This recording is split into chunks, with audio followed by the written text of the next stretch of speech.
নমস্কার দর্শক বন্ধুরা, লক্ষ্মীর পঞ্চব্যঞ্জনে আপনাদের সবাইকে স্বাগত জানাই। আজকে আবার চলে এসেছি সুজি আর সবজির আপ্পামের রেসিপি নিয়ে। 1.5 কাপ সুজি আর 1/2 কাপ দই নিয়ে নিয়েছি, টক দই।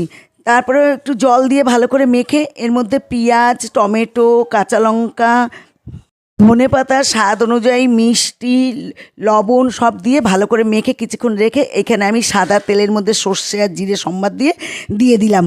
আমি ব্রাশ দিয়ে ভালো করে তেল দিয়ে দিলাম এগুনিতে, দিয়ে সাজগুনিতে। তারপরে আমি এক হাতা করে করে দিয়ে দিলাম, দিয়ে এবার ঢেকে দিয়েছিলাম। তারপরে একটু আবার তেল ব্রাশ করে নিলাম, উপরে উল্টে উল্টে দিলাম, দিয়ে উপরটাও একটু ছেঁকে নিচ্ছি।